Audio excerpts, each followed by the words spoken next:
Bueno, buenas noches. Gracias por haber venido.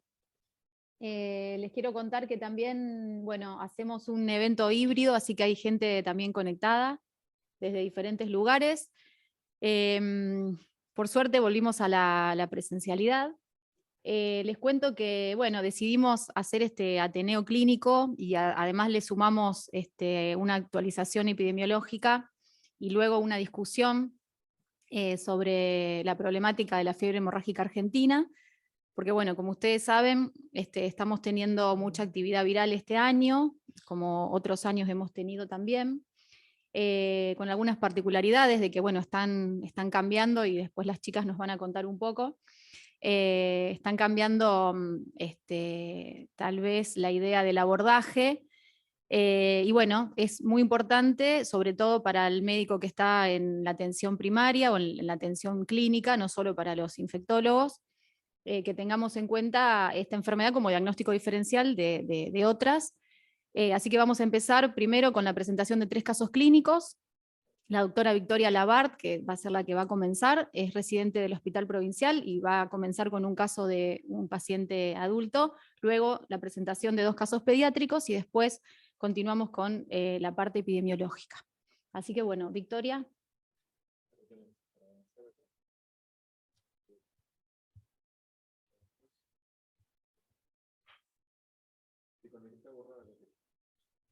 Espera que voy a compartir la pantalla para que se vea el Zoom.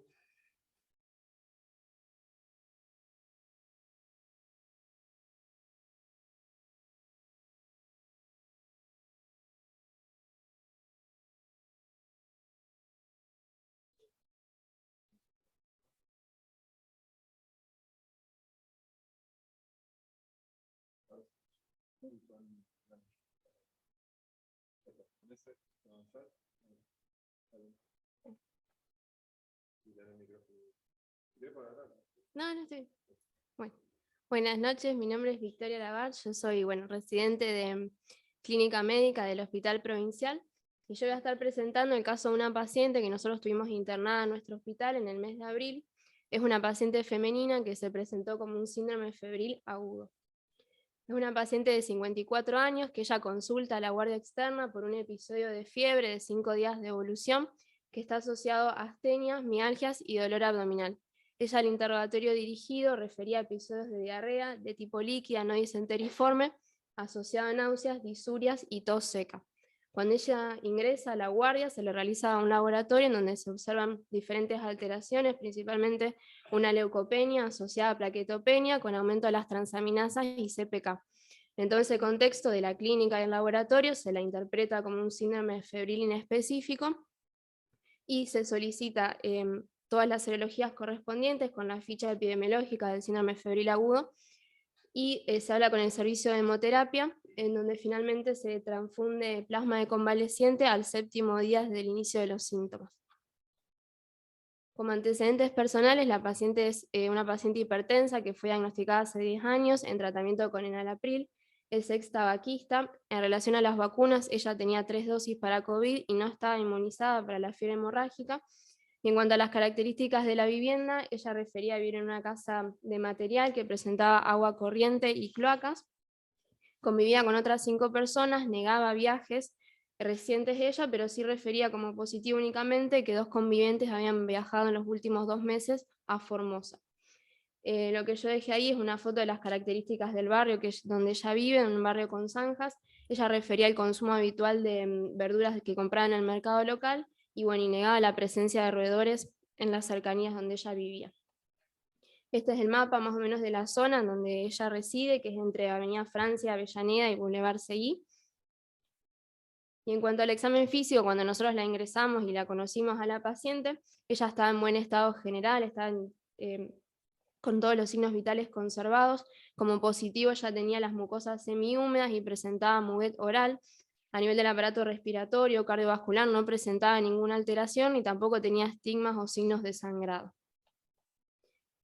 En el laboratorio con el que ella ingresa presentaba las alteraciones que yo ya describí, presentaba una leucopenia, una plaquetopenia, un aumento leve de las transaminasas de la GOT y la GPT, con una CPK aumentada.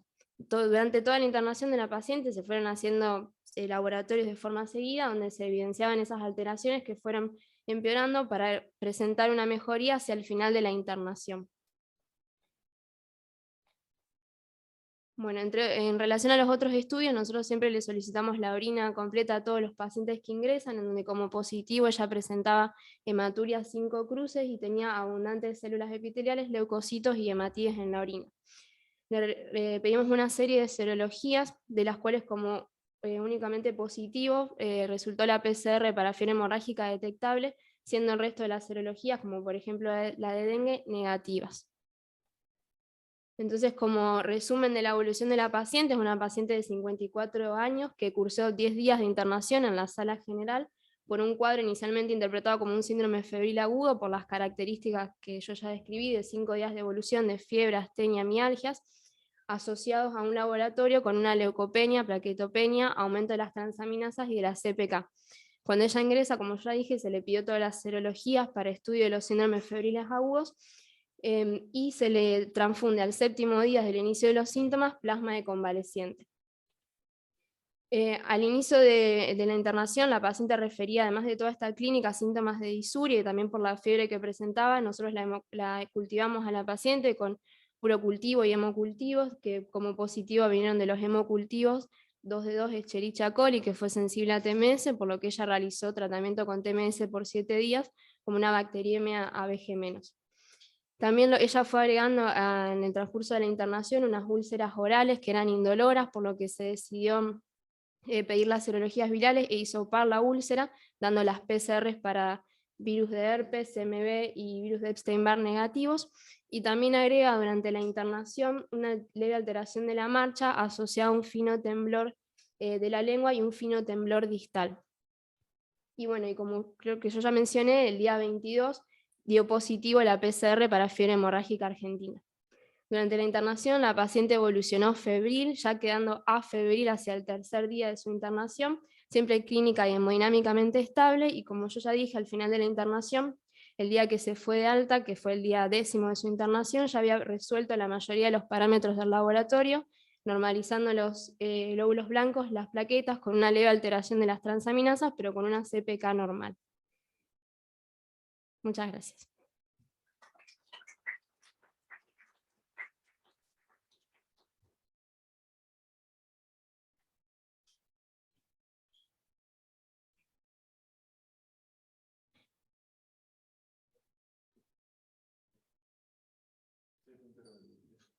No, mucho puntero porque la gente de afuera no lo ve. Caso de selección. Dale.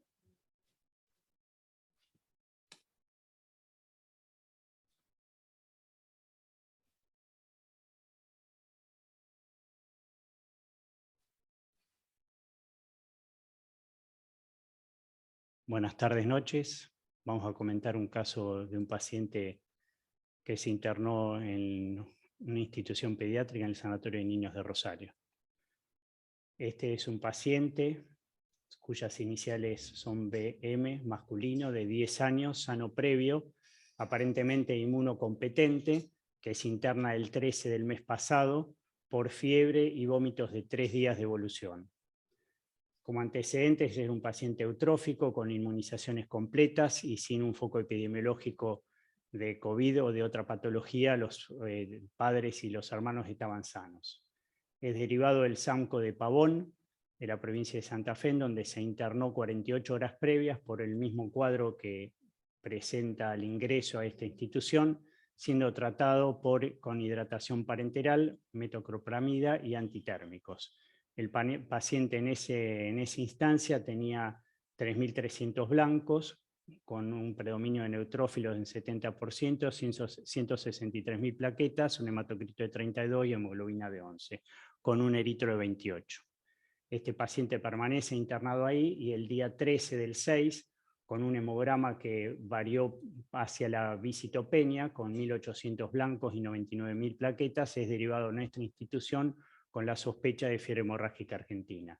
El paciente ingresa lúcido, euneico, asténico, de regular estado general, normohidratado, y tenía 110 de frecuencia cardíaca, 22 de frecuencia respiratoria, una tensión arterial normal, estaba con un registro subfebril y con buena saturación. Buena entrada de aire, estaba pálido, con un enantema faucial, tenía una inyección conjuntival seca bilateral, tenía 2 o 3 petequias, que si uno no sospecha y no las empieza a buscar, pasan totalmente desapercibidas porque eran bien axilares, normohidratado y estaba hemodinámicamente compensado, sin ninguna organomegalia destacable al examen físico. Cuando uno empieza con la anamnesis, el paciente, la madre refería que hacía 7 días que estaba con una tos seca. Esto lo pongo a colación de que a veces uno tiene que pensar cuántos días hace que está enfermo con una fiebre hemorrágica argentina como para ver cuándo empezaron los síntomas y saber si este fue el comienzo o no, pero lo contamos como que realmente era el día 7 de enfermedad, por más que los síntomas de fiebre hayan empezado más tarde. Esta es la placa que el paciente tenía, es una placa donde se ve como si fuese un infiltrado micronodulillar muy bilateral, pero auscultación era totalmente normal. Les pongo acá el laboratorio en los diferentes días, en las columnas 13, que es el día que ingresó, 14, 15, 16, y los laboratorios más importantes. Como relevantes tenemos que cuando ingresó tenía 1.600 blancos con 32 de hematocrito y tenía 84.000 plaquetas con un eritro significativamente baja. Un tiempo de protomina 82. Le pedimos una orina y nosotros solemos pedir células de Milani sabiendo que no siempre las vemos, pero a veces se pueden llegar a ver. Y tenía unas transaminasas que tenía una TGO que no llegaba a ser por 2, pero era elevada. El mismo día 13 a las 18 horas le pasamos el plasma de convaleciente, lo que no se alcanza a ver acá, que es bilirrubina, ácido láctico, ionograma, estado ácido base, en todos los registros fueron normales.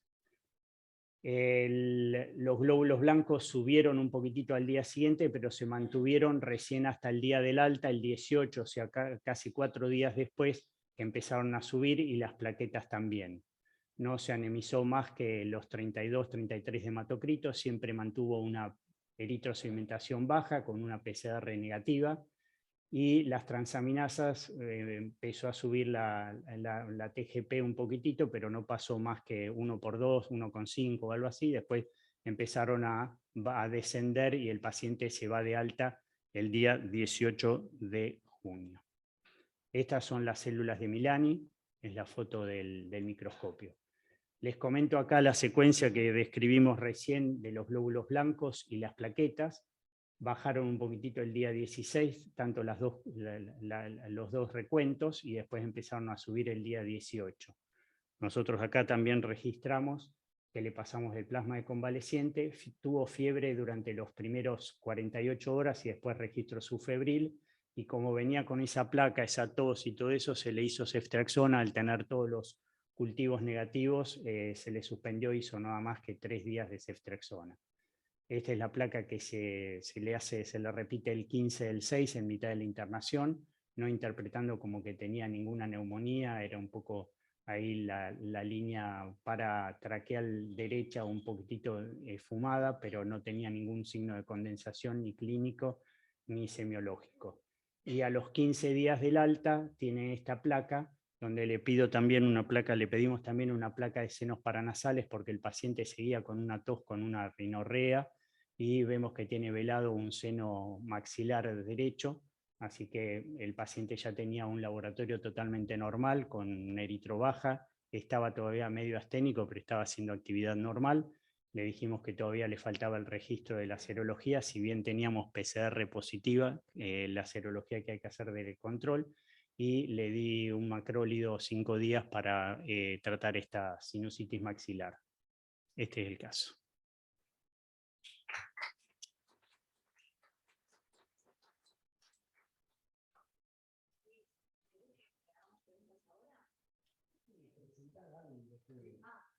No sé si hay preguntas ahora.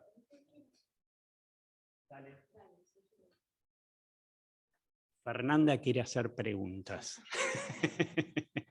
No sé si necesitas el micrófono para que se escuche afuera. Yo te quería preguntar, si bien, bueno, consideraron el día 0 pasar el plasma de convaleciente, ¿qué otros diagnósticos diferenciales en pediatría hubieses pensado también en esa paciente, en esta zona? Sí, dengue y hantavirus, por lo menos, que se mandó la ficha epidemiológica y nos vino a los 2 días ya directamente la PCR para fiebre hemorrágica argentina y que no tenía ninguna de las otras serologías dengue, le pedimos y era negativa. No pensamos en HIV, en Epstein-Barr y CMV se pidió y era negativo también. Y no esperamos la PCR de la fiebre hemorrágica para pasar el plasma, sino que ya cuando empezó a aparecer más los síntomas clínicos y se profundizaba su visitopenia, directamente decidimos pasarle el plasma. Él lo que tenía significativamente era una franca astenia, una inyección conjuntival y las petequias que habían aumentado en las últimas 24 horas. O sea, no hizo más que 3 en un lado y 2 petequias en la otra axila, pero bueno, era con 1800 blancos y plaquetas en franco descenso, pasamos el plasma. Bien, y desde el punto de vista de la epidemiología, contanos un poco qué pudiste recabar de la historia del paciente. No, que él era de Pavón, 10 años y tenía actividades que hace un chico habitual de ir al colegio y ir a jugar al fútbol y estar en su casa. O sea, no había tenido contactos significativos con roedores, con agua, con pasto, más que estas actividades habituales de un chico de 10 años. Obviamente con 10 años no estaba vacunado y no hay ninguna otra. Hola, ¿cómo estás, Luis? ¿Qué tal, Andrea? No, lo que me parece interesante es lo que vos marcabas, que uno no debe esperar la PCR para transfundir. Nosotros estamos muy habituados que tenemos la posibilidad de un acceso muy rápido a la PCR, pero digamos, me parece que es interesante lo que vos marcás porque el algoritmo dice que si descienden los blancos y descienden las plaquetas, si uno tiene toda la sospecha diagnóstica, tiene que transfundir. Independientemente digamos, del resultado de PCR, ¿no? Porque yo creo que también lo que vos marcabas es súper importante. A veces el momento de inicio no es tan fácil de definir y uno se juega mucho si sigue esperando, porque en general como el comienzo es insidioso, puede ser que estés más o menos 2 días, que nos ha pasado en muchos casos. Así que eso me parece clave. Y el otro comentario, esto que vos decís, en los últimos casos lo que uno viene escuchando es que el área de donde provienen es endémica, pero las actividades que realizan no son de alto riesgo. Entonces digo, el pensar que está en un área endémica como un diagnóstico diferencial es importante y no hay que buscar si estuvo acampando y demás, porque digamos, los casos que estamos viendo entre la ruralidad y la semiruralidad es el foco epidemiológico. Seguro. Sí, yo creo que esa flexibilidad de decir, bueno, solicito, hago la ficha, pero decido clínicamente, tiene que ser también al revés. O sea, yo puedo estar pidiendo la ficha epidemiológica y la PCR y quizás ya estar decidido de que no le voy a pasar el plasma, pero quiero tener diagnóstico porque también epidemiológicamente es importante, que también nos ha pasado con algún paciente que es de peso un poquitito más gordito y más grandote y uno dice voy a agotar el plasma de convaleciente y hay que cuidarlo, pero bueno, eso no quiere decir que no pueda yo tener un diagnóstico, ¿no? Porque hemos tenido alguna fiebre hemorrágica que se ha curado sin el plasma también, entonces también eso es importante. Quiero agradecer a todo el equipo de residentes y de médicos de la institución y de terapistas también. Bueno. Gracias. De nada.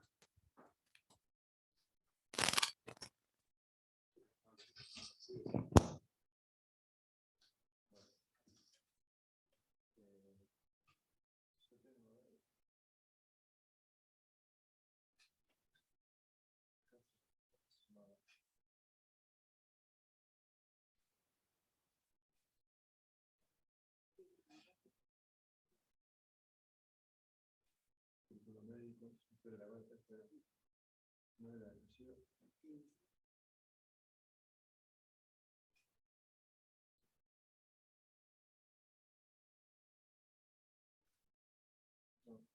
Era... Sí, pero me metí acá.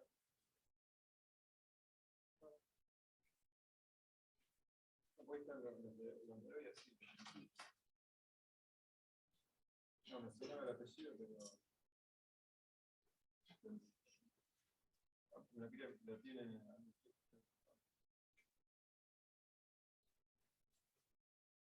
en su mail? Si me lo envías en el teléfono.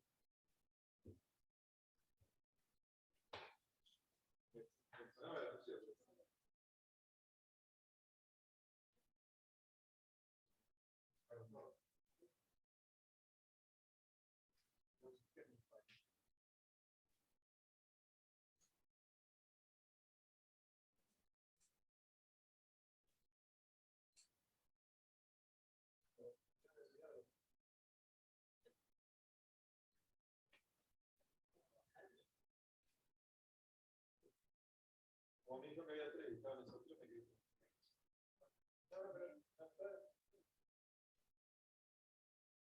Se borró sin querer.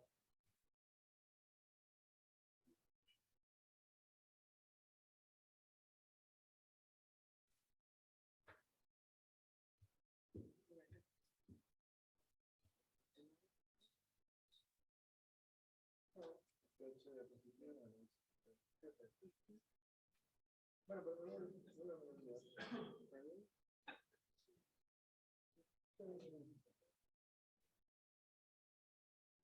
no, porque tiene una M y una N. Ahí. No importa. Ahora sí. Vuelve ahí. Ahora.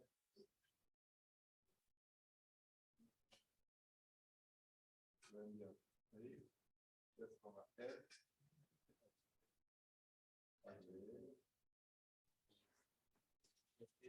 Como el banco se tiene que ver gmail.com. Ahora tenía una M y una N.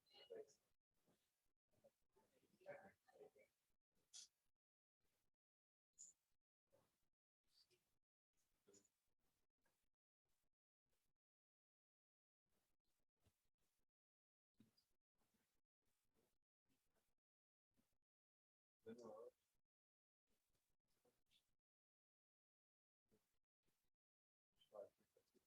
Ahora.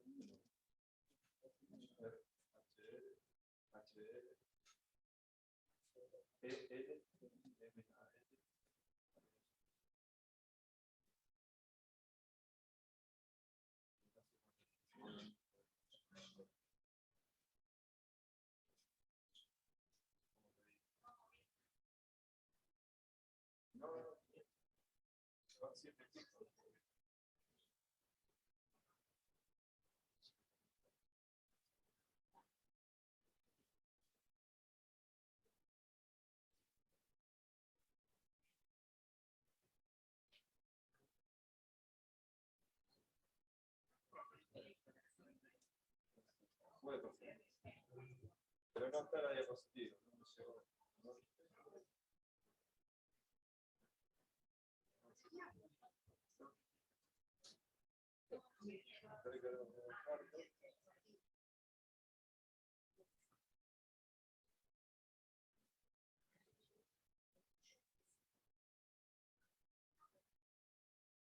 Ahí si se quiere poner en el atril, así ya...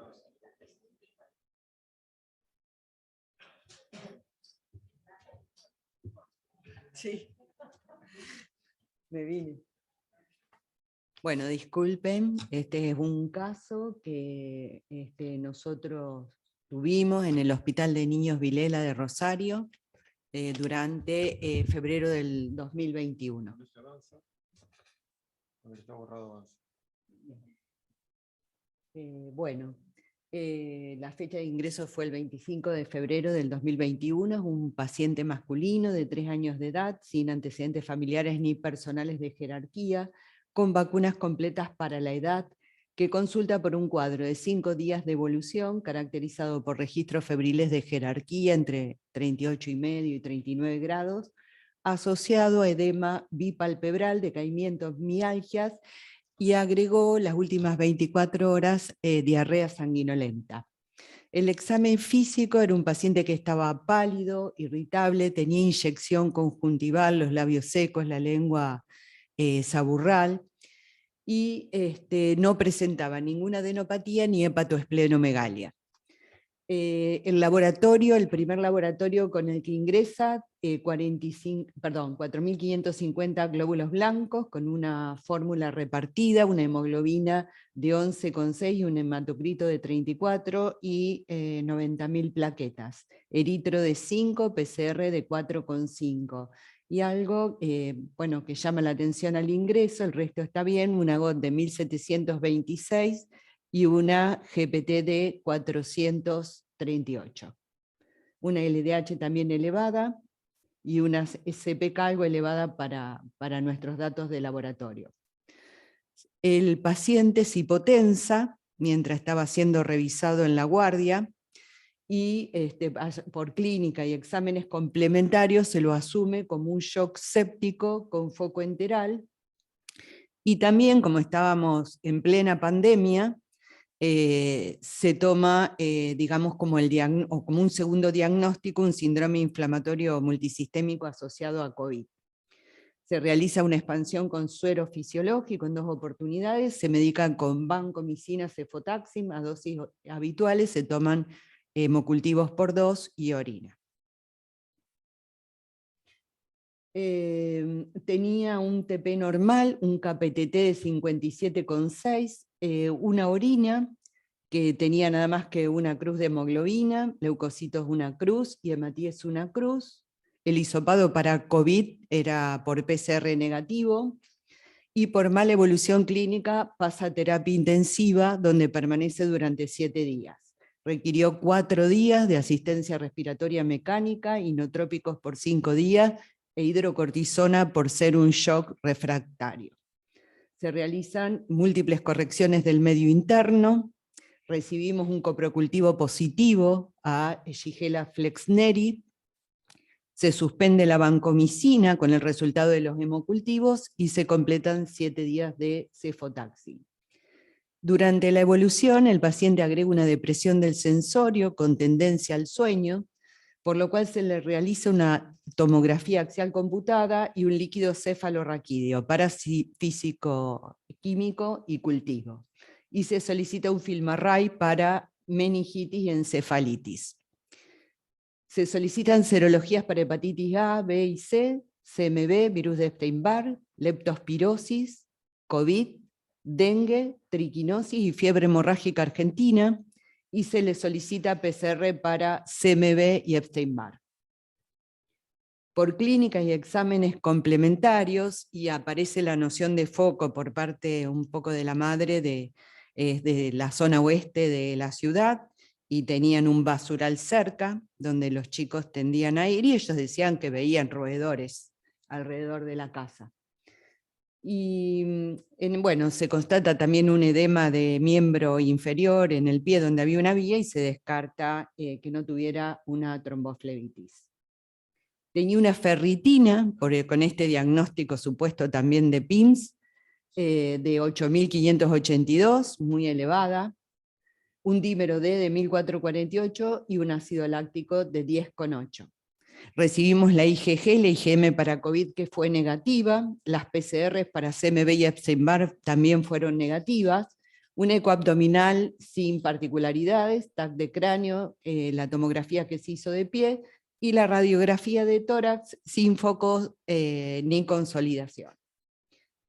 En cuanto a los hemocultivos fueron negativos, el coprocultivo fue positivo a la Shigella flexneri, que ahí está el antibiograma, y el cultivo del líquido cefalorraquídeo fue negativo. Se había realizado un panel viral también negativo, un ecocardiograma donde no tenía derrames ni cardiopatía y la función sistólica era normal. El líquido cefalorraquídeo, el citofísico-químico también fue normal, y el FilmArray para encefalitis y meningitis fue negativo. El paciente tiene un laboratorio anterior que llegó a tener 1.200 blancos, las plaquetas quedaron alrededor de 90.000 y la eritro se mantuvo siempre baja. Así que, bueno, se decide el pasaje de plasma, ya que los diagnósticos que se realizaron durante la internación del paciente fue el de shock séptico con foco enteral, la probabilidad de un síndrome inflamatorio multisistémico asociado al COVID, que tampoco lo descartamos en pediatría porque tenga PCR y serologías negativas, la shigelosis y la sospecha de fiebre hemorrágica argentina.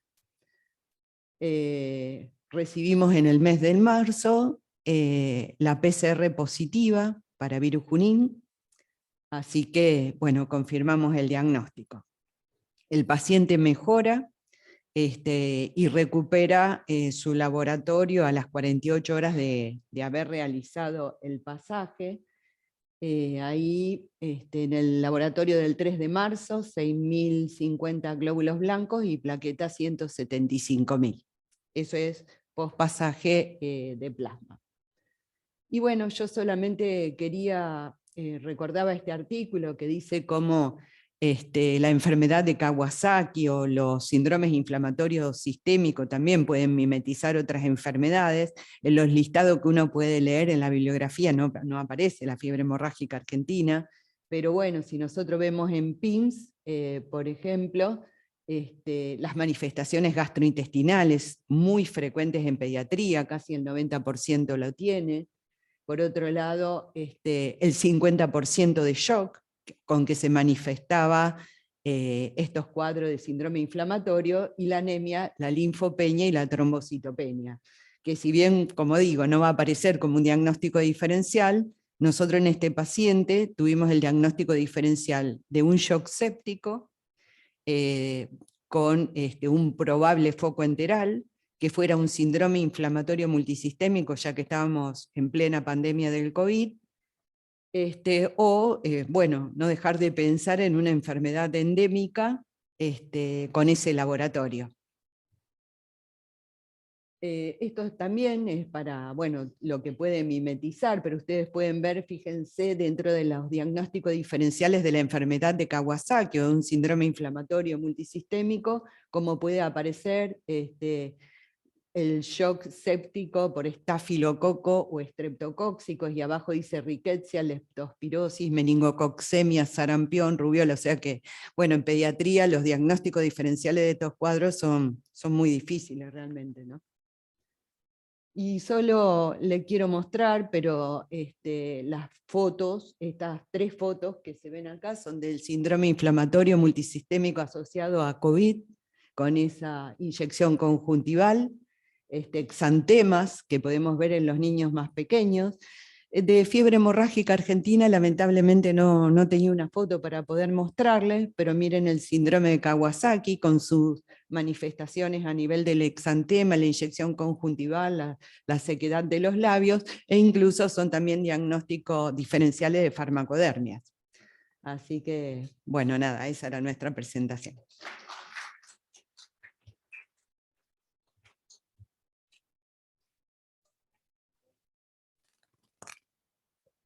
Hola, ahí está. Bueno, gracias Gaby. Importante también destacar que, bueno, tal vez para nosotros que estamos habituados no nos llama la atención, pero acá hay gente que tal vez nunca vio casos de la ciudad de Rosario. La ciudad en sí se considera también un foco epidemiológico positivo, a diferencia de el caso que mostró Luis de Pavón, que es un escenario rural, semirural. Bueno, este sería un escenario periurbano urbano. Yo te quería preguntar, también, bueno, Luis, y hay otros pediatras acá con gran experiencia, ¿cuál es la experiencia de ustedes en cuanto a los casos pediátricos? Si han visto muchos casos, ¿cómo es la evolución? Si pueden contar algo de su experiencia clínica.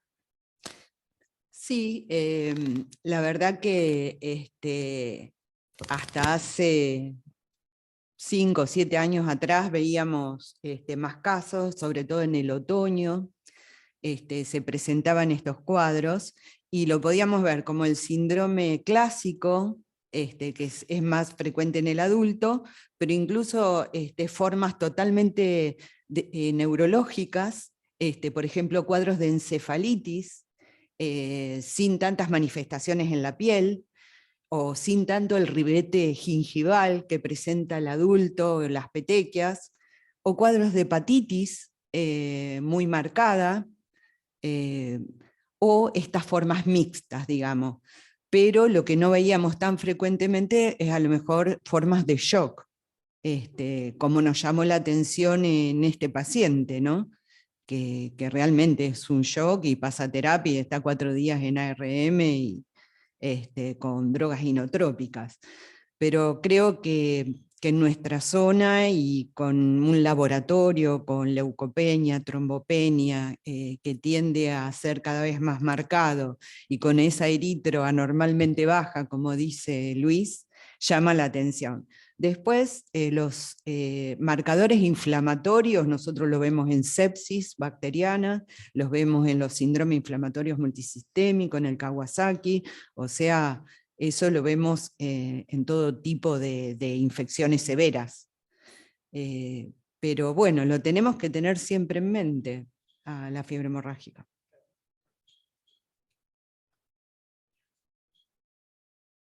Bueno, sumado a lo que decía Fer recién, que somos un área endémica y teniendo en cuenta que un laboratorio compatible de leucopenia, plaquetopenia, tiene una sensibilidad y especificidad para fiebre hemorrágica en esta área alta, y que no habría que esperar el plasma de convaleciente, pero siempre y cuando teniendo en cuenta de que hay también poco plasma, así que a partir del 1 de julio se empezaron a hacer las PCR en el laboratorio del CEMAR, así que eso es importante y quizás no disminuye el tiempo de la llegada de la PCR del Maiztegui. La pregunta va relacionada con, yo ya sé que en adultos, igual los números después lo va a mostrar Popis, que vamos a ver qué porcentaje de tasa de vacunación tenemos en fiebre hemorrágica, pero mi pregunta, y teniendo en cuenta la presentación de los casos pediátricos, y teniendo en cuenta también que hay expertas en vacunas, ¿qué hay de vacunación y menores de 15 años? Andrea lo va a poder explayar mucho mejor que yo.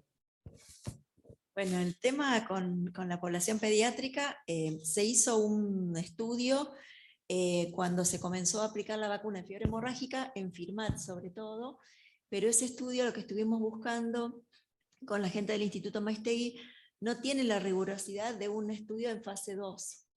Entonces, nosotros hace mucho tiempo que en la provincia de Santa Fe veníamos pidiendo el desescalar de 15 años para abajo, porque el 10% de los casos de Argentina son pediátricos, menores de 15. El tema está en que hay que hacer una fase 2-3. ¿Está? Y eso siempre es complejo con respecto al tema ético, y también buscar un centro que sea de área endémica y tenga experiencia en protocolos pediátricos. Así que en este momento lo que nos embarcamos, estamos trabajando con el ANLIS Malbrán, con el Instituto Maiztegui, es en hacer un diseño que tiene que ser Argentina, porque esta vacuna no tiene un laboratorio de sponsor, que lo va a hacer la gente probablemente con asesoramiento del área de investigación en salud del Ministerio de Salud de la Nación.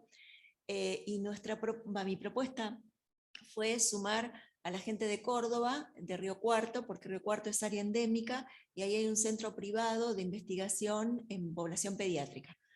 Así que es un súper desafío, no creo que lo podamos llegar adelante este año, estamos intentándolo, pero es un fase 2-3, ¿no? Entonces todo lo que hay de lo que se aplicó vacuna en población pediátrica es como un reporte, pero no es una fase 2-3. Pero eso hacia donde se quiere avanzar, y sería a partir de población digamos, escolar, de 5 años para arriba, de 5 a 14, porque en los más chiquititos no, todavía, ¿no? Pero complicadísimo. Sí, hay una decisión política de la ministra de Salud de avanzar sobre esto, y una decisión de el ANLIS Malbrán y del Instituto Maiztegui. Es complejo el escenario, pero estamos en eso. Bueno, en cuanto a la provisión de vacunas, hubo un cortocircuito durante 2019, hay una desfinanciamiento del Instituto Maiztegui. Yo quiero marcar que la verdad que la provincia de Santa Fe, y en el nombre también de Julio, hicimos todo lo que se les ocurra de movimientos por redes para el financiamiento, y cuando asume esta gestión, hubo una decisión política de fortalecer el Instituto Maiztegui, así que hay financiamiento para las plantas y hay financiamiento para continuar con la producción de la vacuna. Así que en principio eso estaría resuelto con garantizar los lotes y la vacunación. No, esto te estoy hablando para todo. Después hay que ver si las dosis que estamos usando para adultos es la misma. Por eso digo, es un estudio muy complejo, ¿no? Que va a ser difícil de hacer. Si quieren contamos ¿no contamos después? No. El otro. Bueno, lo que sí se está avanzando es sobre un estudio de termoestabilidad, porque otro problema que tenemos es el tema del hielo seco y el transporte. Eso fue siempre muy complicado, pero ahora con los ultra freezer por vacuna COVID, ya ahora es como que no es el problema. Y sobre el que más seguramente vamos a avanzar es el de simultaneidad. La miro Sandra, que está acá, con su proyecto, bueno, que lo empezamos con Julia, después lo siguió Sandra. La idea es el de simultaneidad porque es la oportunidad perdida más terrible que tenemos con respecto a no tener evidencia de un mes antes y un mes después. Y ahí la decisión, como se hizo un estudio en el 2015-2018, sobre vacuna de fiebre amarilla con triple viral en Misiones, creo que el protocolo ese es bastante interesante de simultaneidad y de separado 28-30 días. Ese creo que es el que este año vamos a poder avanzar. Así que ahí estamos. Te quiero preguntar algo, André. ¿Cuál sería el riesgo, o lo pensaron así en algún momento, de vacunar niños más pequeños con esta vacuna? Éticamente, primero hay que demostrar que en niños es un tema, digamos, que la carga de enfermedad en niños es importante. Para hacer un estudio de prueba de vacuna fase 2-3 hay que demostrar carga de enfermedad. Y acá la carga de enfermedad es compleja porque son 2 niños o 3 niños por año. De los 30 casos anuales son 2 niños, 3 niños. Entonces, desde el principio, éticamente, eso nos llevó muchísimo tiempo, porque todo el mundo, cada vez que íbamos a presentar el protocolo, nos decía, éticamente no es carga de enfermedad para someter niños a fase 2-3, ¿no? En una vacuna en donde nosotros la respetamos un montón, pero fue desarrollada en otro momento del desarrollo de vacuna, con lo cual hay algunas cuestiones que no están todavía claras. Digo, nosotros tenemos que revisar el tema de vacunas en los mayores de 65, nosotros nos mantenemos en la provincia con el protocolo de lo que hay de registro de datos, pero no sabemos qué pasa con la inmunosenescencia en una vacuna viral atenuada, no sabemos qué pasa con la lactancia, hay una precaución y una contraindicación que en realidad nosotros en la provincia de Santa Fe utilizamos el tema de lactancia exclusiva en menores de 6 meses, pero solamente tenemos esa precaución y tenemos muchas mujeres en área endémica que no las vacunamos.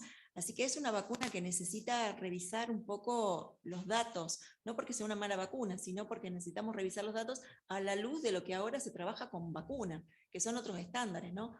Creo que en el caso de los niños hay que revisar si el inóculo y la dosis que utilizamos es la misma, la mayoría, digamos, por eso no nos animamos a bajar mucho más de los chicos de 5 años o más, porque en realidad el resto de las vacunas utilizan el mismo inóculo, más chiquititos, te pone un poquito nervioso. Ahora, si empezamos a tener casos de shock en niños pequeñitos, vamos a tener que ver eso, ¿no?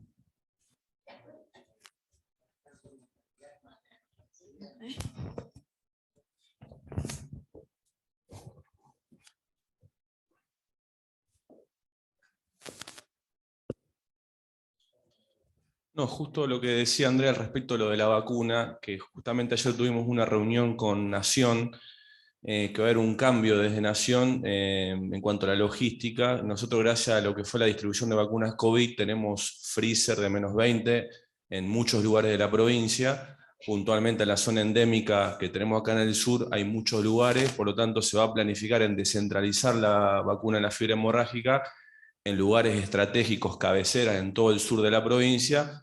Por lo tanto, eso nos va a dar mucho más tiempo de uso, ya que la podemos conservar en -20 grados en los freezers que tenemos distribuidos, y una vez que la distribuís en centro de salud más periférico, entre 2 y 8 grados, son 30 días. Hasta ahora eso solamente se puede hacer desde acá, ahora se va a poder hacer en diferentes lugares, cabecera que estamos seleccionando en el sur, a partir de la disponibilidad de freezer de -20 en muchos lugares de la provincia. Eso por un lado, y sumado que seguramente va a ser Nación quien va a centralizar la distribución de las vacunas, evitando algunas cuestiones de complicaciones de hielo seco que tenemos que hacer desde Pergamino a Rosario. Así que eso nos va a permitir tener mayor vacuna, mayores lugares y mayor tiempo de uso debido a la termoestabilidad de la vacuna.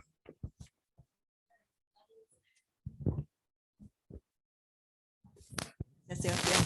El gran tema siempre es la simultaneidad, porque los frascos para poder abrirlos son de 10 dosis y uno al no poder trabajar con simultaneidad es muy difícil seleccionar a quién vacunar y que también es una vacuna que cuesta muchísimo producirla en Argentina y ese es el tema también de pensar en fraccionar. En este momento hay como unos astros alineados con respecto al Ministerio de Salud y con respecto al Instituto Maistegui. Nosotros, la provincia de Santa Fe, como siempre, fuimos muy armónicos con las dos áreas. Estamos haciendo un equilibrio y un consenso para trabajar en conjunto con los dos, porque esto que vos mencionás, Sebastián, de la logística siempre fue un tema, porque es una vacuna de calendario y sin embargo hay que ir a buscarla, ¿no? Pero bueno, esto estaba vinculado con el Instituto Maistegui y su mal vínculo con el Ministerio de Salud de la Nación. En este momento parece que todos los astros están juntos, así que estamos todos amigos por un tiempo.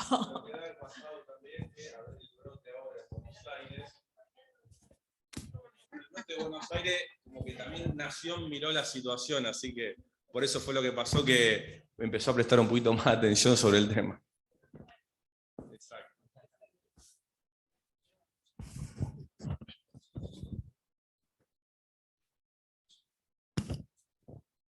El doctor Julio Befani está conectado, está en el chat y nos manda recordar que no necesitamos la PCR para transfundir, así que bueno, más allá de que haya poco plasma, tengamos en cuenta eso, porque la PCR negativa no descarta, así que ojo con eso. Acá el criterio clínico es el que prima. Bueno, entonces vamos a continuar con la segunda parte, digamos. Vamos a presentar la actualización epidemiológica. Para eso está la doctora Florencia Galati, coordinadora de epidemiología de Zona Sur de Santa Fe. También tenemos conectada a la doctora Carolina Cudós, que es la directora de epidemiología, y también acá hay autoridades como el subsecretario de Salud, de Promoción y Prevención de la Salud de la provincia. Y además también después vamos a seguir con la presentación de vacunas con la doctora Asbury desde el programa ampliado de inmunizaciones. Bueno, Florencia, adelante. Bueno, gracias a la Sociedad Rosarina de Infectología por la invitación, al Ministerio, a la Dirección de Epidemiología para poder mostrar algunos datos epidemiológicos que siempre son importantes a la hora de discutir este tema que nos trae hoy a la reunión. Bueno, saludar a Julio, que está conectado en el chat, y a Carolina, que es la directora provincial, y bueno, a todos los que ya saludó Fer. Brevemente, contarles que el 24 de junio la Nación, después de muchos años de trabajo, actualiza las normas de vigilancia y el control de los eventos de notificación obligatoria. La fiebre hemorrágica es un evento de notificación obligatoria que está dentro de la categoría de los eventos transmisibles. En la subcategoría de enfermedades zoonóticas, este manual es una guía operativa que intenta ser un instrumento normativo para todos los profesionales de la salud. A través del QR es fácilmente accesible a poder mirar la clínica, el agente etiológico, el mecanismo de transmisión y qué pruebas le vamos a pedir a ese paciente según el momento que consulta. Por eso es muy importante la difusión de este manual y que nosotros también se los tramitamos a los equipos de que está disponible para ser utilizado, desde el centro de salud hasta la guardia en un segundo o tercer nivel.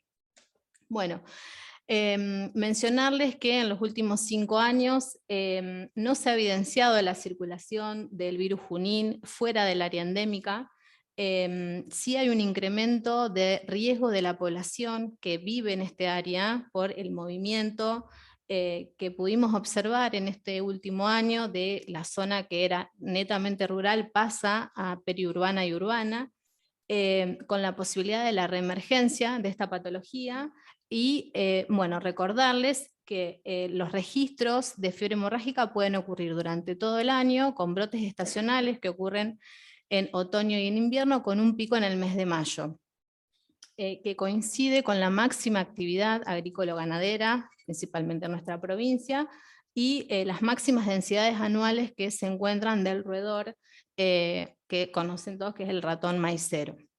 Este ratón le gusta mucho y hace un recorrido lineal, o sea que le gusta mucho la vía del tren, por eso Pavón, que es el caso que mencionó Julio al principio, es un pueblo, una localidad muy pequeña que está atravesada por la vía. La enfermedad tiene una tasa de letalidad del 30% y que con el tratamiento específico, que es la transfusión de plasma, disminuye en 1%. Tenemos que siempre plantearnos 3 escenarios posibles, uno que es el clásico y pensar siempre en un paciente con las características clínicas que ya mencionaron con los casos clínicos, preguntar la noción de foco, o sea, la zona endémica, dónde vive, dónde está, es muy importante para sospechar la enfermedad. La zona endémica en nuestro país es el noroeste de Buenos Aires, el sur de la provincia de Santa Fe, el sudeste de Córdoba y el noroeste de La Pampa. La posibilidad de una enfermedad emergente, o sea que encontremos casos fuera de la zona endémica, y el viajero que viaja en la zona endémica, o sea que se mueve dentro de esta zona pintadita ahí en color celeste, o que viene del norte y que viene a Córdoba a vacacionar. Bien. Esto, como les mencionó Sebastián, ayer hubo una reunión, las provincias que conforman esta zona endémica con la ministra de Salud, Carla Bisotti, donde este slide se lo robamos en la presentación de ayer, y la preocupación a nivel nacional es por lo que les muestro en este cuadrito, donde Buenos Aires, que venía con registros de 2, 1 y 3 casos por año, ya lleva a semana 27 18 casos. Esto sumado a la situación crítica del plasma de convaleciente y la baja tasa de vacunación hace que esté en alerta y en agenda nacional el tema de fiebre hemorrágica argentina. Esta es la situación de los 3 escenarios. Y esto es lo que les contaba, es la diapositiva que robé de ayer de la reunión nacional con la doctora Bisotti, para mostrarles, bueno, hay un error de tipeo que es semana 27 en vez de 23 en el gráfico de barras, pero sí mostrarles el cuadro y por qué la preocupación a nivel nacional, principalmente por el aumento de casos en la provincia de Buenos Aires, un número de 18 a la semana 27 de este año, con una letalidad del 14%, pero para la provincia de Santa Fe de un 27% no vacunados. O sea que es una tasa que coincide con lo que está descrito en la literatura. Bien, en cuanto a la situación epidemiológica provincial, entre semana 1 y 27, la provincia se notificaron 111 casos sospechosos de fiebre hemorrágica argentina, con 14 casos confirmados, 26 descartados y 71 que permanecen como sospechosos con resultados no conclusivos a la espera de segundas muestras para completar estudios serológicos. Bueno, en esta última semana se confirmó el número 15, que es la semana epidemiológica que está en curso, de una señora que actualmente se encuentra internada en el Hospital Centenario. Bien, para mostrarles los casos confirmados por departamento, hasta esta semana epidemiológica 27, donde 7 corresponden al departamento Rosario, 4 al departamento Constitución, 1 al departamento Caseros y 2 al departamento San Martín. De los 14 casos que tenemos confirmados, 9 recibieron plasma de convaleciente, tenemos 4 fallecidos y ninguno de ellos registra antecedente de vacunación. De los 4 fallecidos, mencionarles que la consulta fue tardía y que el plasma se pasó incluso pasado el día 8 de la fecha de inicio de síntomas. Ahí algunos no recibieron plasma. Con respecto a los casos notificados con residencia en nuestra provincia y la clasificación epidemiológica, este cuadro lo que les muestro es la comparación del periodo 2017 al 2021 y hasta la semana 27 de este año. Mostrarles que en 2017 tuvimos 14 casos, 2018 9, en el 2019 15, en el 2020 26 casos, en el 2021 11 casos y los 15 que les mencioné ahora en este año. Por lo tanto, nosotros como provincia no estamos disparados como provincia de Buenos Aires, mantenemos, por lo menos promediamos los casos confirmados que tenemos habitualmente todos los años.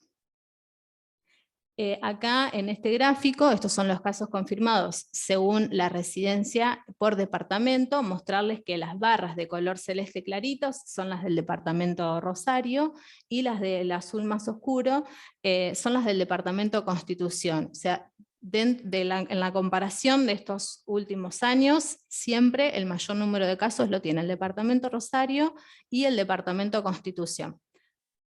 Por eso siempre es importante, ante el cuadro clínico compatible, los pacientes del departamento Constitución, si no consultan allí, lo hacen acá en la ciudad de Rosario, por eso es muy importante el preguntar dónde viven y qué actividad realizan. Y esto, mencionarlo porque, bueno, el departamento Rosario es muy grande, la ciudad tiene casi 1 millón de habitantes, pero el departamento está conformado por todas estas localidades que también consultan frecuentemente en los hospitales que están en esta ciudad, tanto en el medio público como en el medio privado. Así que acá solamente mencionarle las localidades más frecuentes donde se notifican casos de fiebre hemorrágica. Como ya les mencioné, la mayoría de los casos pertenecen a la localidad de Rosario, y en muchos de ellos también notamos que viven en zonas urbanas y que también tienen antecedentes de movilizarse a otras localidades cercanas, como por ejemplo Pérez, Soldinis, Roldán. Y aquí vemos en 2018, en el 2019, los 5 casos, con localidades con casos positivos como Figuera, Pérez o Coronel Bogado, General Lagos, perdón. En el 2020, donde tuvimos el mayor número de casos, 7 pertenecieron a la ciudad de Rosario. En el 21, ahí fue un poquitito menos, pero estábamos ahí en plena pandemia, y actualmente lo que corresponde a estas 27 semanas, 6 casos para la ciudad de Rosario, con algunos también con antecedente de viaje a la localidad de Pérez, o incluso, como el que mencionó Gaby, aquí en zona oeste de la ciudad. Y nada más. Gracias.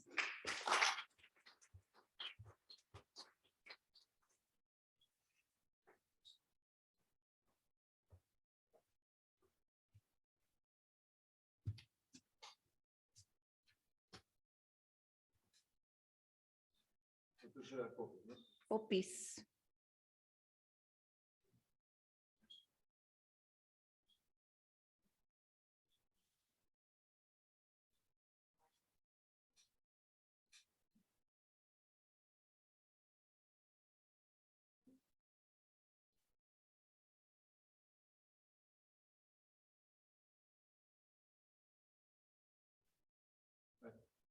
Bueno, muchas gracias.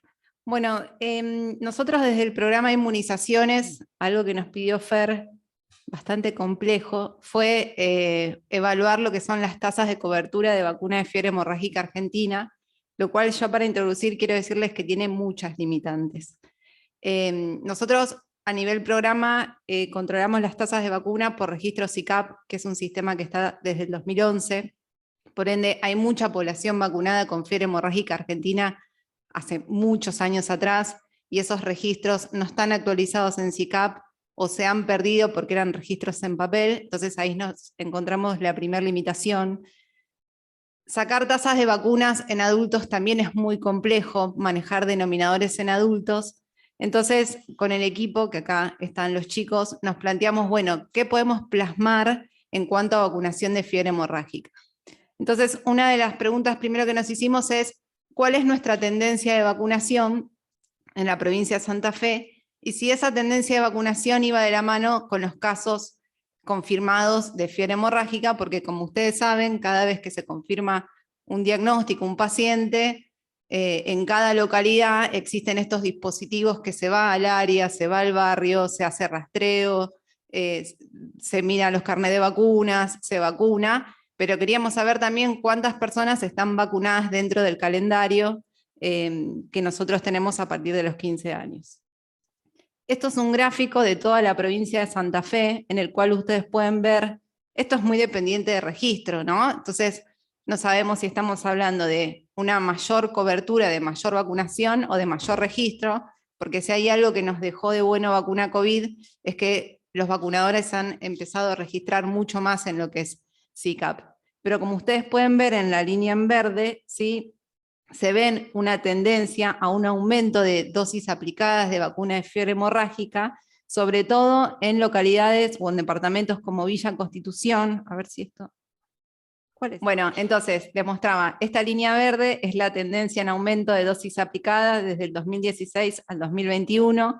Nosotros utilizamos el mismo rango de años que utilizó epidemiología en su búsqueda de casos, ¿sí? Y hay departamentos, por ejemplo, Villa Constitución, que tiene un pico muy ascendente desde el 2020 al 2021, pero fíjense, Rosario, que es donde mostró la mayor cantidad de casos Flor, ¿sí? Tiene un pico en la vacunación en el 2019 con una tendencia descendente hacia el 2021.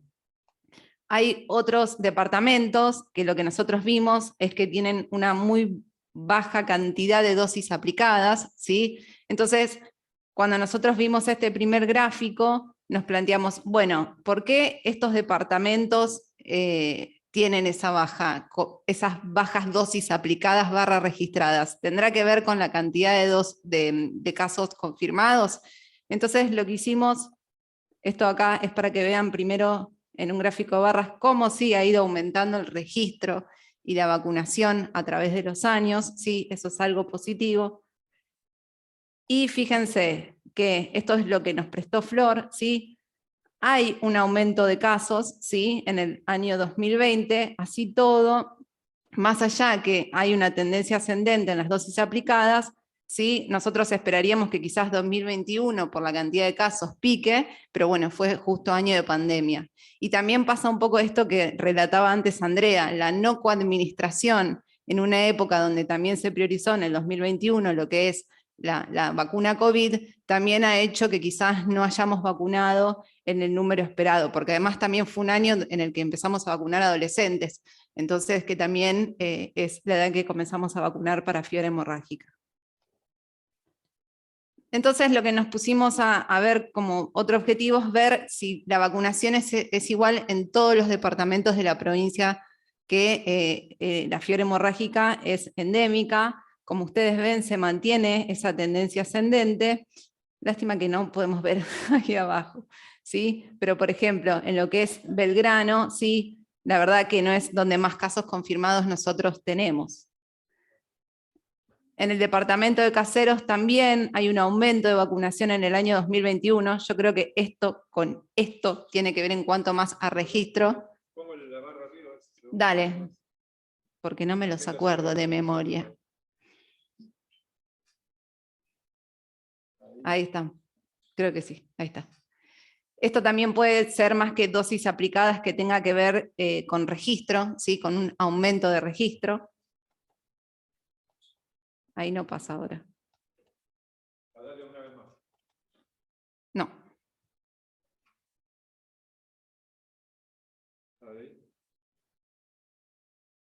Ahí estamos. Y cuando vemos en cuanto a las dosis aplicadas y casos confirmados, no es un área, no, esperen porque se pasó, ahí está. No es un área donde haya gran cantidad de casos, así todo mantiene una tendencia exponencial en cuanto a la vacunación de fiebre hemorrágica. En el departamento de Constitución, que es un área roja, por así llamarlo, de fiebre hemorrágica, que estuvimos trabajando con Flor hace poco tiempo, fíjense, 2021, ellos están registrando también mucho, están utilizando mucho los registros en papel para actualizar, y vemos, ¿sí?, que hay un aumento de cantidad de casos confirmados acompañado de un aumento de dosis aplicadas. O sea que están, la verdad, saliendo a rastrear y a vacunar, más allá que uno esperaría quizás más, hay una actitud, ¿no?, activa de parte del Departamento de Constitución. En cuanto a General López, vemos que su tendencia es totalmente heterogénea con los años, ¿sí? Así todo, fíjense que no tiene casos confirmados y tiene buenas en el 2019 dosis aplicadas. Departamento Iriondo también tiene un pico en 2020, que fue cuando hay el pico en Rosario, pero así todos ellos no tuvieron casos confirmados. Y acá quizás, bueno, somos unicéntricos, pero en Rosario, sí, fíjense que la tendencia es, digamos, a bajar las dosis aplicadas de fiebre hemorrágica. Entonces, como ya presentó Flor, nosotros tenemos en el 2020 11 casos, 4 casos, ahora les voy a mostrar la tendencia en el 2022, ¿sí? pero este aumento de casos es en el único área donde no se acompaña de la vacunación. Entonces, más allá que es muy difícil sacar números en cuanto a vacuna de fiebre hemorrágica, sí estos gráficos nos permiten ver este alarma y darnos cuenta que tenemos que establecer estrategias, ¿sí?, en Rosario debido al aumento de casos y la baja vacunación. En el departamento de San Jerónimo, ¿sí?, fíjense también en 2021 bajó muchísimo la vacunación, puede tener que ver con lo que hablábamos de vacuna COVID, así todo no tiene casos confirmados, lo cual quizás lleva a una mayor aceptación de la vacuna. San Lorenzo, que está muy cerca de Rosario, pasa algo similar que en Rosario, ¿sí? Fíjense, 465 dosis para una población como la de San Lorenzo es una cobertura muy baja, más allá de que no tienen muchos casos confirmados, está al lado de Rosario. Y bueno, ¿no? Y hay un cordón industrial, o sea, es una zona de mucho riesgo. Bueno, hay una tendencia como en Rosario a baja cobertura de vacunas. En el departamento San Martín, ¿sí?, hay un pico en el 2020, ¿sí?, así, y ha bajado en el 2021. Entonces, un poco esto a nosotros nos permite saber cuáles son las áreas un poco más complejas a la hora de trabajar, ¿sí? Yo creo que Rosario y San Lorenzo son las áreas donde más fuerte deberíamos trabajar en cuanto a la vacunación de fiebre hemorrágica. Y esto es para mostrarle lo que es 2022. Nosotros hicimos un prospectivo porque obviamente no podemos finalizar el año, ¿sí? Y fíjense qué interesante que es esto. Estas son la cantidad de dosis mensual que se aplican en toda la provincia y estas son las dosis acumuladas. O sea, va de la mano el aumento de casos que contó Florencia en cuanto a los casos de fiebre hemorrágica y tiene que ver también con el comienzo del otoño, invierno y la cosecha. O sea que en el año 2022 nosotros podríamos ver que hay una tendencia en aumento, pero creemos como conclusión que hay ciertas áreas, sobre todo la de Rosario, en la cual tenemos que trabajar enérgicamente, pobre Mati, lo estoy mirando, enérgicamente para vacunar, porque es el lugar donde vemos mayor discordancia entre casos confirmados y dosis aplicadas. Acá son los números absolutos en el 2022, ¿sí? Como ustedes ven, en junio hemos ido aumentando, mayo, junio, ahí se nota que hay una movida de salir a vacunar, ¿sí? Con esta alarma, con esta alerta de Nación, con esta alerta que hace la provincia de Santa Fe, pero impresiona que tenemos que trabajar mucho más. Muchas gracias.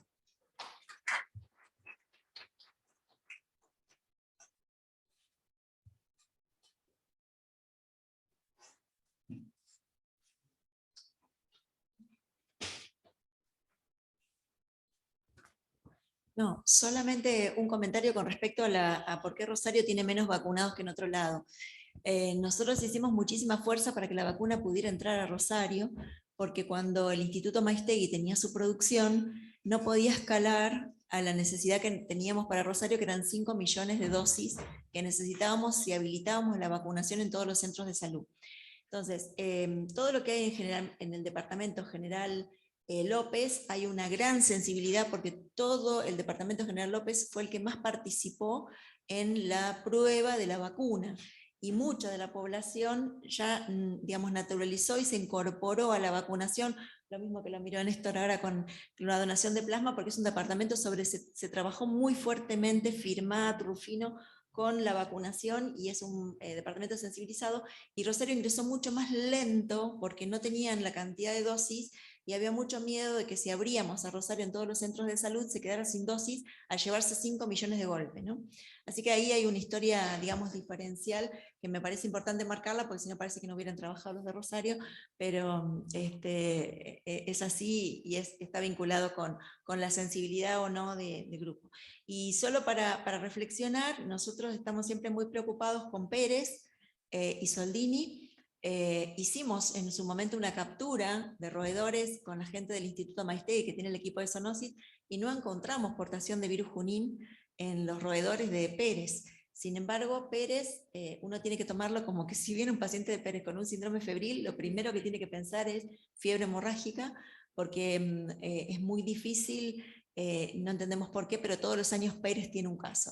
Y a pesar de que se hizo mucha vacunación intensiva, no logramos esto que vos decís de la cobertura, ¿no? Y la nominalización, porque bueno, es población adulta y seguramente hay registros anteriores, y ahí teníamos también todo este tema de lactancia, mujeres, dudas del embarazo y demás que complicaron un montón la vacunación. Bueno, gracias por la presentación. Bueno, mi nombre, para los que no me conocen, soy Matías Laite, yo soy coordinador de epidemiología de la Secretaría de Salud Pública de Rosario. Bueno, estaban en el flyer, pero bueno, no tengo ninguna presentación, así que Caro Q2 no me basta. Pero bueno, mi aporte en realidad es desde el punto de vista epidemiológico y cuáles son las tareas que llevamos a cabo con el equipo de manera intersectorial. Y bueno, yo me ponía a pensar con esto que planteaba Flor al principio, que mostraban los números, una enfermedad inmunoprevenible con una mortalidad del 30-40%, y qué es lo que podemos hacer nosotros desde la vacunación, desde la prevención, para fallar después y decir, bueno, un paciente falleció. ¿En cuántas etapas pasó ese paciente para decir, bueno, mira, ese menor del 1% que podemos llegar con una vacuna, con el plasma de convaleciente, con la vigilancia clínica, la vigilancia epidemiológica, con el saneamiento y el ordenamiento ambiental? ¿Cuántas estrategias podemos tener para que una persona hoy en día no se muera de esta enfermedad inmunoprevenible? Eso es algo para plantear, para trabajar. Es muy importante trabajar en equipo. Nosotros desde la epidemiología de la municipalidad trabajamos muy en conjunto con epidemiología provincial, con el PAI provincial, con el PAI municipal, y la elaboración de las estrategias en terreno consiste en realidad, cuando nosotros tenemos el alerta de un posible caso de fiebre hemorrágica, trabajamos de manera intersectorial con el equipo de la dirección de vectores, hacemos una evaluación del terreno en el domicilio y predomicilio. De los 6 casos que mostró la doctora Galati de Rosario, 4 de esos pacientes tenían visitas o trabajos en localidades cercanas a Rosario, como Soldini, Pérez, Roldán, trabajaban de albanil. Eso es importante a tener en cuenta. 2 pacientes no tenían contacto, uno de ellos es la paciente que presentó la doctora del hospital provincial, pero sí tenía un contacto con el mercado de productores. De hecho, en la investigación epidemiológica no salía de su domicilio con relación a la pandemia, no había salido del domicilio, pero sí compraba bolsones de comida en el mercado de productores. Ahí, cuando nosotros hacemos esa investigación epidemiológica, no solamente hacemos una visita en el domicilio para ver cómo es la situación, o peridomicilio para ver cómo es el ordenamiento ambiental, si hay madrigueras o no, en conjunto con el equipo de vectores, sino que también tenemos una intervención en el mercado de productores donde vemos que la persona compró eso. Nosotros llevamos a cabo también en diferentes lugares ese tipo de actividades. Vacunamos a más de 80 changarines del mercado de productores, y también damos intervención al Instituto del Alimento para que haga una evaluación de los alimentos, cómo vienen, cómo se procesan, cómo se venden. Entonces, como para tener en cuenta que es un trabajo en equipo, es un trabajo intersectorial y que incluye a diferentes, tanto a municipios como provincia. Así que, bueno, gracias. Bueno, gracias, Matías. Sí, antes de pasar a hablar de plasma, yo quería hacer algunos comentarios con respecto, en realidad, al concepto de reemergencia.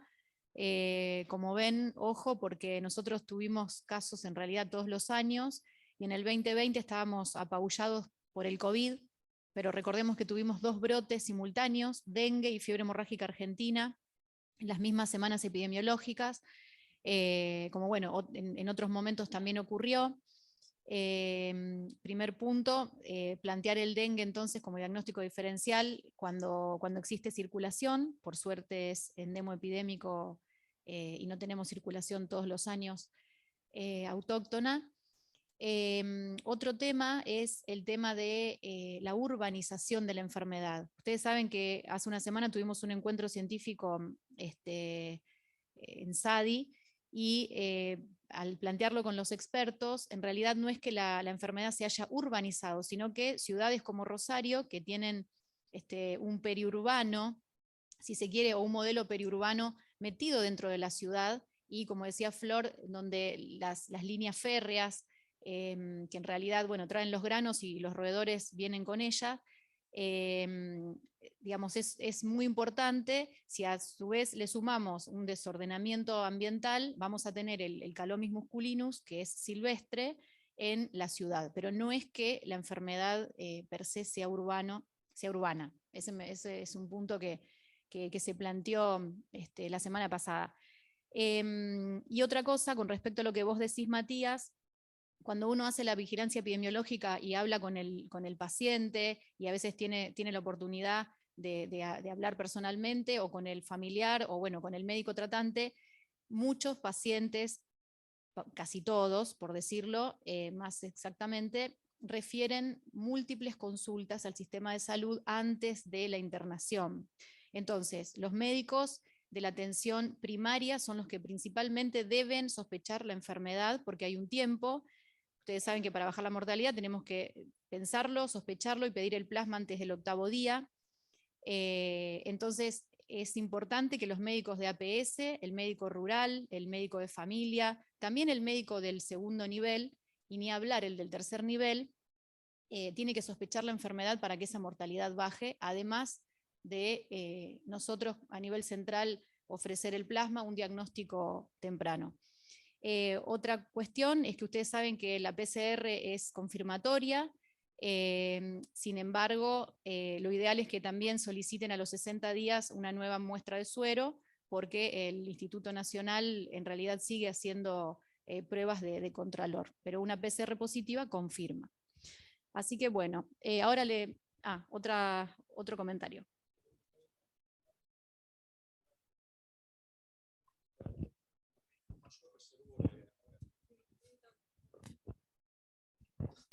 Lo que ayer se comentó en Nación en la reunión, que a diferencia de otros años, que recién creo que Andrea lo comentaba del muestreo en Pérez, que en el muestreo que se tomó ahora en la región endémica es mayor, la cual eso lo diferencia a través de brotes de otros años, en la cual se notó un mayor reservorio en las muestras de roedores que se tomó. Una pregunta. Me cuesta saber si, por ejemplo, 300 vacunados en un departamento es igual o mejor que 1.400 en otro departamento, sin compararlo con la cobertura y el denominador de los grupos etarios que tienen que tener la cobertura. Eso es un poco lo que me hace un poquito de ruido. Después la comparación entre número de casos y mayor cobertura, o si no tendríamos que tener lugares vigilantes de vectores, mayor número de vectores positivos, mayor número de vacunación. Me impresiona que un poco el objetivo tendría que ser así, y lo pregunto. Y la otra es, en el webinar de SADI comentaron que habían hecho estudios de cero prevalencia en personas no vacunadas. Entonces, esto en Santiago del Estero.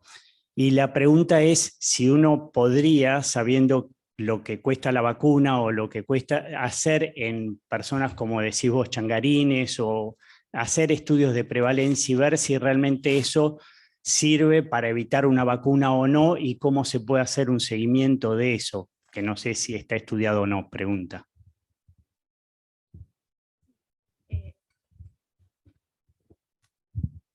Estudios cero epidemiológicos es carísimo, Luis. O sea, nadie avanza sobre estudios cero epidemiológicos porque es todo un tema de logística, ¿no? No se ha hecho tampoco estudios cero epidemiológicos para control de la vacunación. Es decir, que la respuesta a la vacuna que se estudió inicialmente y el estudio puente 2005-2006 de la americana con la argentina quedó ahí, pero tampoco tenemos algún cambio en la vacuna, que también podría ser otra hipótesis, porque digo, es una vacuna viral atenuada, tienen falla primaria, y eso también hay que tenerlo en cuenta. Eso por un lado. Respecto a la cobertura, y lo hablamos bastante con Poppy, es muy difícil la cobertura en adultos. No hay cómo darle cobertura porque el denominador es el problema, y acá vos tenés que sacar el ajuste del denominador por grupo de edad de área endémica, no de toda la provincia. Entonces tendría que ajustar con el IPEC la población con los cambios que vos tenés de población que migre o población donde reside, si reside y trabaja en el lugar, digo, es un poco difícil el denominador. Entonces uno termina sacando dosis aplicadas. Sí es verdad que lo que podrían hacer es ajustar, es interesante lo que vos decís, ajustar dosis aplicadas por denominador que sería cantidad de habitantes de 15, pero también hay que buscar el denominador que digamos no está.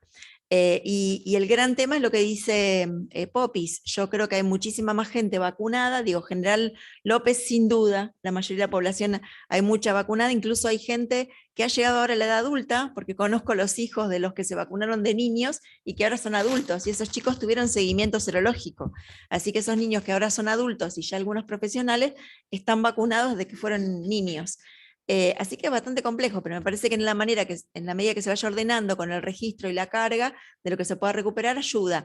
Lo mismo nos pasó con fiebre amarilla. Teníamos registro papel y hubo que cargar la información, así que eso es difícil. Y digo, la otra cosa que decían interesante es lo de las vías, porque como nuestras vías están en muy mal estado, los trenes de carga van a 40 o menos a paso de hombre. Y ahí los chicos abren las compuertas al pasar los trenes, cae el grano en la vía, eso lo hemos visto en el momento, y se llevan esos granos de maíz para alimentar gallinas o cerdos. Entonces ahí están con el contacto íntimo de la vía. Bueno, ahora vamos a pasar entonces a darle la palabra al doctor Mancelli, Néstor, del Centro Regional de Hemoterapia. Contanos un poco cómo estamos con el plasma. Bueno, muchas gracias por invitarnos. Yo pertenezco al Centro Regional de Hemoterapia de Cudayo. La doctora Andrea Costa, que es la directora, no podía estar hoy. Creo que debe estar, tal vez. Nosotros somos los que trabajamos para proveerles el plasma tan valioso en esta enfermedad. Y como sabrán, el aporte de plasma ha disminuido a través del tiempo. Las estrategias que se fueron buscando nos permitieron seguir obteniendo, pero con algunas limitaciones. El centro de referencia sigue siendo el Hospital Provincial, también debe estar la doctora Mónica conectada, y seguramente me va a agradecer que yo les subraye que de parte de los médicos tratantes necesitamos que todo paciente quede bien registrado con un número de teléfono, algún contacto, para que después se pueda constituir ese paciente en un donante, porque cuesta mucho captarlos. Yo trabajo en el área de gestión de donantes para donación de sangre en general, y cada vez que vamos a hacer colecta, sobre todo a la región que está afectada por fiebre hemorrágica, captamos donantes convalecientes. Eso nos ha permitido facilitarle a muchos la donación, porque antiguamente, no sé si saben, se hacían extracciones de 2 unidades manualmente, lo cual significaba que la persona tenía que estar sentada 3 horas en un sillón, sacarle una unidad, centrifugarla, pasarle suero, volvérsela a incorporar, sacarle otra. Era pobre gente, claro, 3 horas ahí, una tortura. Entonces pasamos a hacer una unidad única, una donación común de sangre, de ahí tomamos el plasma. ¿Qué propusimos? Y estamos muy contentos de que Nación lo haya tomado. Tomar las donaciones de plasma vía automatizada. La pandemia nos permitió trabajar mucho en la donación de plasma. Vieron que utilizamos plasma convaleciente, se hicieron trabajos, etc. Y este plasma fue tomado por separadores celulares que tenemos en los hospitales, que si bien el método es sencillo, no es lo mismo que donar sangre, porque lleva 2 accesos venosos, uno para extraer la sangre y otro para la devolución, y la máquina toma el plasma. ¿Qué nos permite esto? Obtener 3 dosis, 3 unidades, porque son 600 mililitros de plasma los que podemos obtener de esta manera, en lugar de 200 o 250 que se obtiene de una sola unidad. Nosotros queríamos profundizar un poco este estudio, porque había algunos comentarios de que el procedimiento diluía un poquito este plasma y por lo tanto la concentración de anticuerpos. Cosa que, por lo menos en teoría, nosotros creemos que no. Merecería entonces estudiarlo un poquito más en profundidad para ver si la concentración de anticuerpos se conserva o disminuye. Más allá de esto, vamos a poder obtener mayor volumen de plasma y unidades disponibles. Así que estamos avanzando en esto. Como dije, Nación ha tomado la decisión de avanzar y mirar que los donantes puedan ser captados de esta manera. Y en la medida que podamos transmitir información, va a ser muy sencillo para ellos. Tiene como beneficio también que al donar plasma por máquina, uno lo puede hacer 2 veces por semana, 24 veces en el año, cosa que en la donación de sangre la cosa se prolonga un poco más. Y lo otro con lo que trabajamos en todos los donantes, y también en esto, por supuesto, es la fidelización. La fidelización consiste en tener un vínculo con el donante que permita que el donante se sienta bien, que se sienta cuidado, que tenga alguna devolución de nuestra parte, y no solamente un gracias. Digamos, cuidar al donante para nosotros es esencial. Hoy en día trabajamos en donación voluntaria y habitual de sangre porque es el donante seguro para cualquier transfusión. Esto está comprobado en el mundo entero. La donación nuestra, la tradicional, no va más. Esto de que los familiares o los amigos donen, esto tiene que terminarse pronto, pero para que se termine, la sociedad tiene que aprender que la donación nos corresponde a todos los que estamos acá y todos los que están afuera. Toda persona sana debería donar 2 veces en el año, cuando tiene ganas, tiempo y donde le gusta, no cuando alguien lo pide. Esa es la regla general, y a través de información la gente va comprendiendo que la donación no es ningún trauma, ningún sacrificio, es algo que es muy satisfactorio, sobre todo cuando se sabe que con una donación hay gente que vive. Con eso poco que damos, hay gente que vive. Ni hablar cuando hablamos de fiebre hemorrágica, lo que sucede, ¿no? con la donación de plasma. Bueno, así a grandes rasgos, no sé si hay algo puntual que quieran que les cuente. ¿No?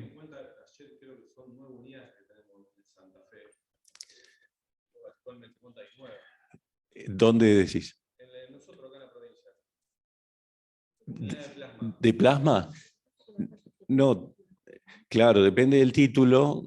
Ahora no sé, si está Mónica tal vez nos dice, debe haber más, pero depende del título y el peso del paciente, entonces es la cantidad de unidades que te va a dar.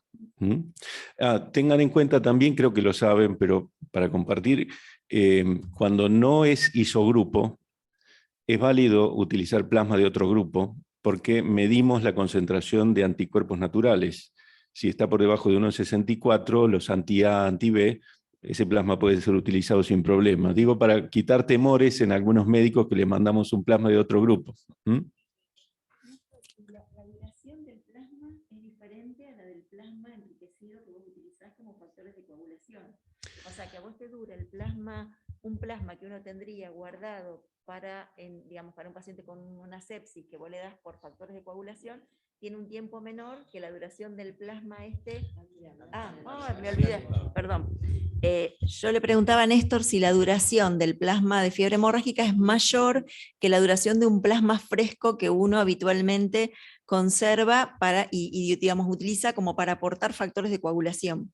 Bueno, hasta el momento, parece que no anda, hasta el momento es 1 año para ambos, pero también es algo que cuestionamos. Yo quisiera medirlo a través de los años, a ver si seguimos teniendo una concentración de anticuerpos habitual. Así que sí, al congelarse, y nosotros tenemos freezer, que escuché que había freezers ahora de -80, tenemos de -40, eso hace que la conservación pueda ser mejor a través del tiempo, ¿no? Bueno, no sé si hay algo más respecto de esto. Bueno, no, por favor, a ustedes.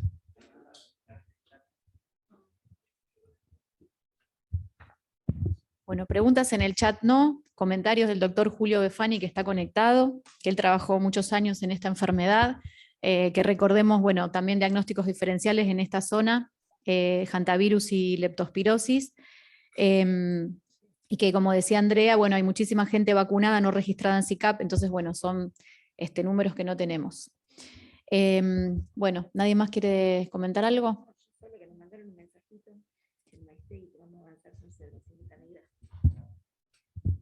Acá nos mandaron un mensajito que hoy se reunieron nuevamente con la gente del Instituto Alice Malbrán y que están súper interesados en avanzar sobre la simultaneidad.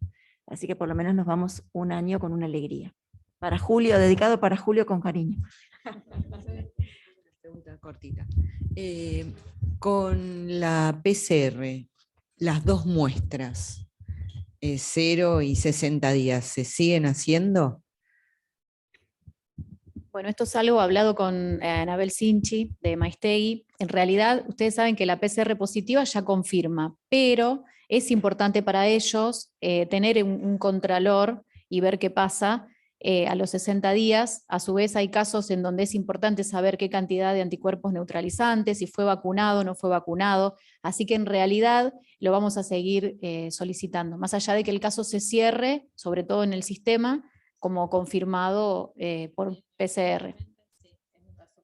Claro, exacto. Negativo no descarta y ante ese primer negativo debemos sí o sí solicitarlo a los 60 días.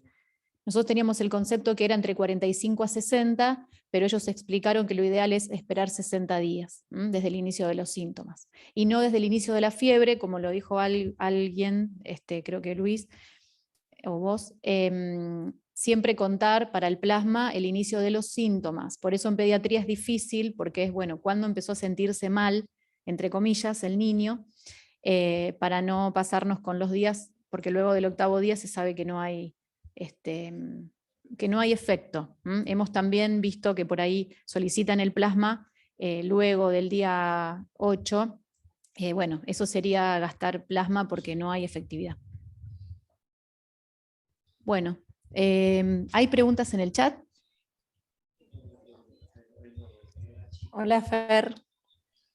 Fernanda, acá prendí la cámara para que no se asusten. No, porque esta que comentaron a lo último del plasma, que se usa plasma fresco por un año, de la duración del plasma, se habló con Andrea, con Mónica, con la gente del Maistegui, y ahora lo que se está usando es el plasma de ya de hace más de un año, y lo que es, no me acuerdo exactamente el año de corte que está utilizando Anlis, pero están titulando los anticuerpos. Entonces están viendo plasma que quedó guardado de años anteriores y que no se usó, titulando a ver si tiene buenos anticuerpos para poder usarlo, más ante esta situación donde hay un aumento de casos en la provincia de Buenos Aires y donde el plasma, nosotros constantemente se están haciendo extracciones de plasma, pero también tenemos todo el año, y más en esta época, casos sospechosos que muchas veces hay que transfundir, como bien dijeron durante toda la charla, ante la sospecha, no ante la confirmación. Entonces ese plasma se usa, y bueno, se están titulando los anticuerpos, pero se está usando de más de un año.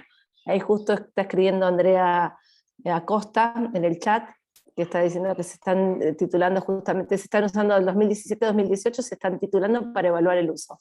Pero del 2019 en adelante el plasma se está usando porque se sabe que tiene buen nivel de anticuerpos.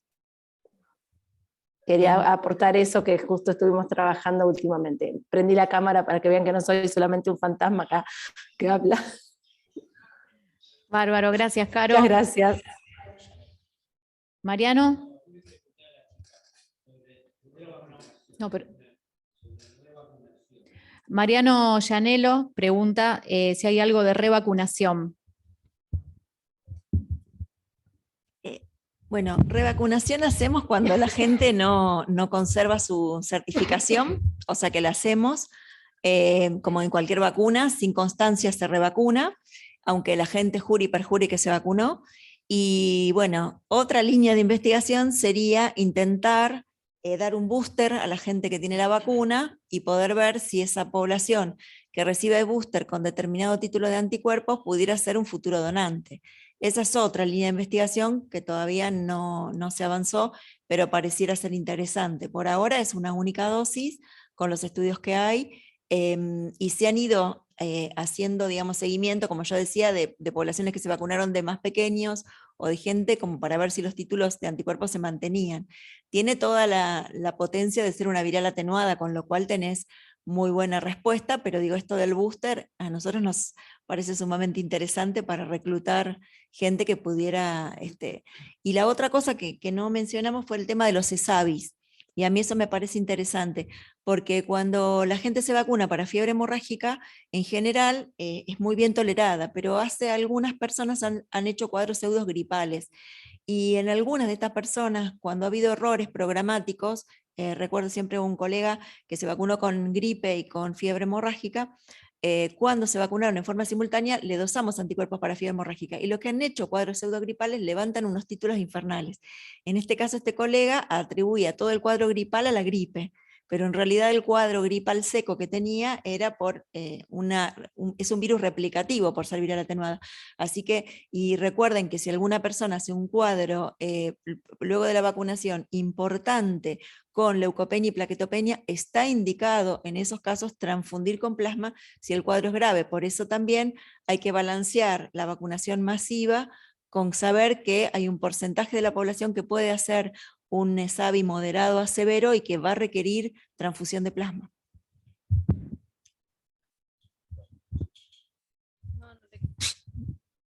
Quería comentar a Mariano, el último caso que tenemos ahora en semana 28 tiene antecedente de vacunación. La señora es de Soldini, vive allá y está vacunada en el 2014. Para la gente del Instituto Maiztegui es un desafío porque es el primer caso que tiene fiebre hemorrágica vacunado. Así que bueno, ojalá le podamos estudiar la inmunidad.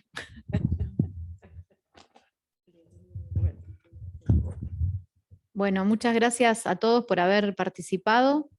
¿Hay una pregunta? A ver.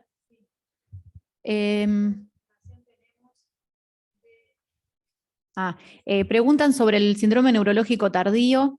Bueno, la literatura habla de 10%, ¿no? De síndrome neurológico tardío post plasma. ¿Sí? Sí. El neurológico tardío lo hemos visto, siempre se da con personas que fueron transfundidas con plasma. Es muy difícil el diagnóstico diferencial porque muchos cuadros son tipo encefalíticos, así que esta población ingresa con cuadros de deterioro neurológico, muchos van a resonancia y muchos van a punción lumbar con estudios. Es muy difícil no estudiar a quien presenta un cuadro, digamos, neurológico, más allá de estar casi seguro que es un neurológico tardío, se deben estudiar igual para descartar otras causas, ¿no? Más en este contexto ahora del COVID en el medio, ¿no? Yo como reflexión final, a mí en lo personal me preocupa esta presentación que dio Gaby de los cuadros con shock. Nosotros durante muchísimo tiempo vimos en el Vilela mucha población pediátrica en los momentos más terribles de situación epidemiológica, pero no habíamos visto nunca debut de shock, y este año llevamos 2 pacientes con shock pediátricos muy chiquititos, de 2 y de 3 años, ¿no? Así que yo no sé si estos pacientes tuvieron COVID, sería una hipótesis, y fiebre hemorrágica se pueda comportar diferente en los que padecieron COVID, justamente por la edad, ninguno de los dos seguramente estaba vacunado, y por el momento, pero bueno, esperemos que esto no sea una forma de presentación nueva. Bárbaro. Bueno, muchas gracias a todos. Y bueno, damos por finalizada la jornada, así que gracias, nos vamos a comer.